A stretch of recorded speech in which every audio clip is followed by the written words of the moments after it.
Upcoming যে নির্বাচনটা হতে যাচ্ছে সেটা আসলে কি ফেয়ার হবে কি না।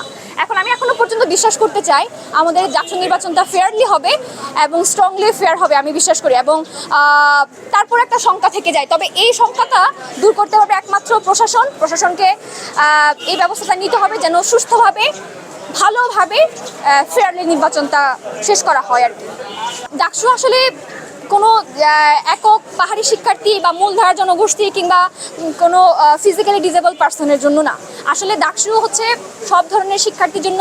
এখানে পাহাড়িদের জন্য আমার যেরকম ভয়েসটা থাকবে, মূলধারা জনগোষ্ঠীর জন্য সেম ভয়েসটা থাকবে এবং নারী শিক্ষার্থীদের জন্য সেম থাকবে। এবং আপনারা হয়তো দেখতে পাবেন একটা মেইন প্রবলেম, কলা ভবনে মেয়েদের জন্য 2টা কমন রুম থাকলেও ছেলেদের কিন্তু কমন রুম নেই।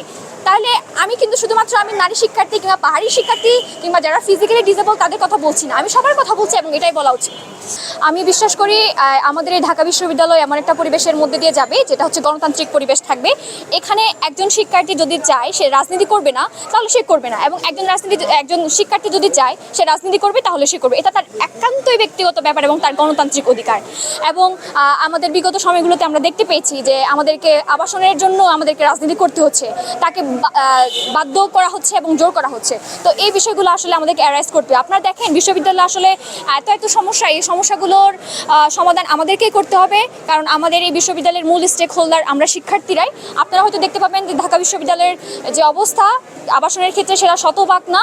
এবং আপনারা হয়তো এটাও দেখতে পাবেন যে 19,000 মেয়ে শিক্ষার্থীর জন্য মাত্র 5টা হল রয়েছে, অথচ 20,000 শিক্ষার্থীর জন্য মোর দেন 10-এর অধিক হচ্ছে হল রয়েছে। তার মানে এখানে দেখতে পাবেন যে নারী শিক্ষার্থীদের জন্য এত কম পরিমাণে হল কেন, যেটা আসলে নারী শিক্ষার্থীদের আরও বেশি আবাসনের ব্যাপারটা দেখতে দরকার।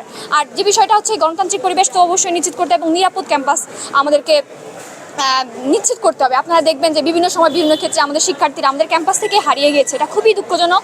এবং স্বাস্থ্যর ক্ষেত্রে যদি আমরা বলি, কিছুদিন আগে আমাদের একটা আপু গত হয়েছেন।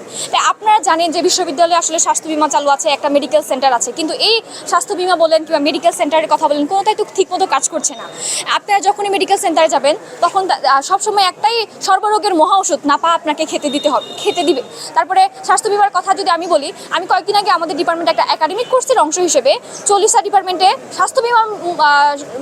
স্বাস্থ্য বিমা রিলেটেড একটা সেমিনার করেছিলাম আমরা। তো সেক্ষেত্রে দেখা যায় 90% শিক্ষার্থীরা আসলে জানে না হাউ টু ক্লেম। আমার যে একটা ইন্স্যুরেন্স আছে সেটা আমি ক্লেম করতে পারছি না, তাহলে এই যে আমি প্রতি বছর 330 টাকা দিয়ে দিচ্ছি, তাহলে আমি কিসের আশায় দিচ্ছি।